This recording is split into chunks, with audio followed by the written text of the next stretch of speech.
The great moral philosopher, Immanuel Kant, as we've been considering in this series, going through his grounding for the metaphysics of morals, is giving us some very good advice for how to be good. And a lot of that advice focuses on what Kant calls the categorical imperative, which is not something he created, he merely discovered it. The categorical imperative is there because moral law is there. Moral law is a transcendent standard in authority over us. And moral law is that which is right, or the requirement that we do that which is right for its own sake, more or less. And the categorical imperative is the requirement that we follow moral law. But you can also think of the categorical imperative as very practical, as a very practical strategy for knowing right from wrong in any particular situation, particularly when you are tempted to do wrong. And paradigmatically, that means being a selfish jerk. When you're tempted to violate moral law for selfish reasons, the categorical imperative can set you straight and point you back in the right direction, put you back on the right path, show you that what you're thinking about doing selfishly is wrong and what you should do instead. Now, he's given two versions of the categorical imperative. There's only one categorical imperative, but there are three versions of it. And the first version was act only according to principles that you could wish everyone would act according to. In other words, only act in ways that are universalizable, or more or less this: don't be a selfish jerk, follow the golden rule, and don't expect other people to act according to principles that you don't act according to. Don't carve out an exception for yourself to moral rules that you want other people to follow. You want other people to treat you in a certain way and to act according to certain standards. Follow the same standards because those people matter no less than you do, which brings us to the second version of the categorical imperative. All human beings are ends in themselves. They're not to be treated as mere means to achieving our own ends, but the existence of a human being in and of himself or herself is already the achievement of an end of greater value than any goal you could hope to achieve through your actions. All our actions are always trying to achieve some goal, and there's nothing wrong with that. That's entirely proper. But a human being is in and of himself or herself already the realization of a goal of significance, of immense significance, of immeasurable significance. A human being is a thing of immeasurable worth and should never be used as a mere means to the end of some other goal. Goals matter. Even happiness matters, but happiness and all our other goals matter because people matter, not the other way around. So now the third version of the categorical imperative is what we want to look at here, and I will try to keep this ridiculously brief. For one thing, because Kant is going to use a lot of philosophical language that it's not always easy to understand. And with these particular paragraphs of Kant, I am just not at my best in translating them into simple English. But I will at least give you the statement of the third version of the categorical imperative and some words of Kant, and maybe do a little bit to simplify what he's talking about. We're in the Hackett edition, page 37, going to page 38. Kant says this: the principle of humanity and of every rational nature generally as an end in itself is the supreme limiting condition of every man's freedom of action. Well, I can paraphrase that easily enough. The principle of the value of every human being, not as such, but because we are rational beings, the principle that all rational beings, and in particular all human beings, have value, have worth in and of ourselves, is the principle that limits our freedom.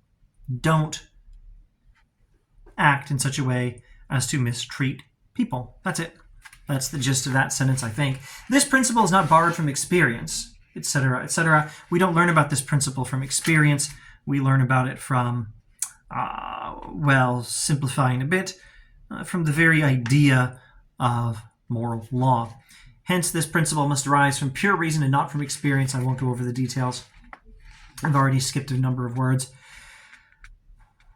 That is to say that the ground of all practical legislation lies objectively in the rule and in the form of universality, which according to the first principle makes the rule capable of being a law, Say, for example, a law of nature. Subjectively, however, the ground of all practical legislation lies in the end.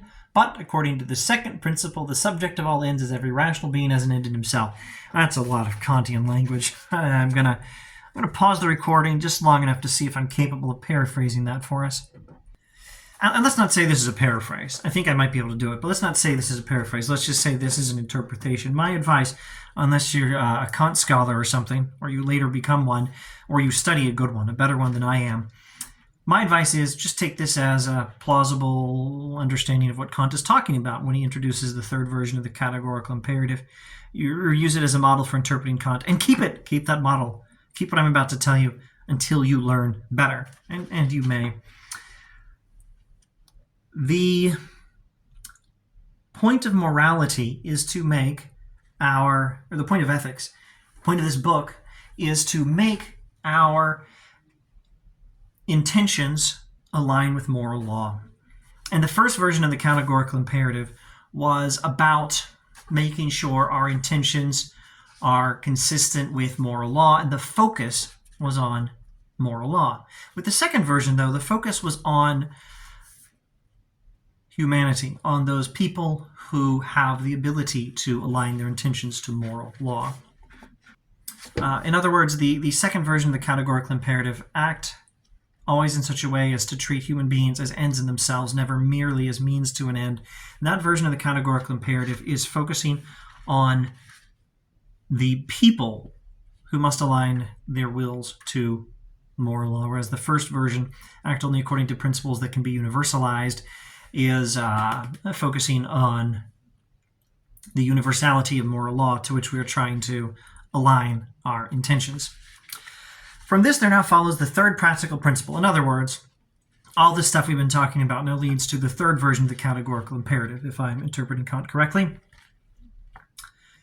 The third practical principle of the will as the supreme condition of the will's conformity with universal practical reason, meaning the idea of the will of every rational being is a will that legislates universal law. Now, this is not going to be said in as straightforward a manner as I usually say it for my students and as other people seem to say it, so I will now just paraphrase. These considerations lead us to the third version of the categorical imperative, which is this. Don't just act according to principles that you could wish would be universalized, the principles that you could wish everyone would have to act according to, but also act as if you're actually making it happen. Act as if your actions will then become law that everyone else will have to follow. Act as if your decisions become the moral paradigms that everyone will be forced to follow in the future. Act as if, just to put a thought experiment on it to make the point, act as if God were going to tinker with human nature in the future, such that whatever decision you make right now, on whatever principle you're acting on, God would take that principle and write it into everyone's brains in the future so that everyone acted according to that principle when they faced similar decisions and make the same kind of decision you're making. Every human being for all time, act as if you are legislating people's behavior, not just act according to principles that you could wish everyone else would act on, but act as if your decisions are going to set the standard that everyone will definitely act according to in the future. That's the third version of the categorical imperative, the idea of the will of every rational being is a will that legislates universal law. And with that, I think I'll be back in a week like I normally would, but I think as far as the text goes, we'll take a break and skip almost 2 pages and go to Kant's idea of the kingdom of ends in the next video. So, more Kant next time. The kingdom of ends, and thanks for watching.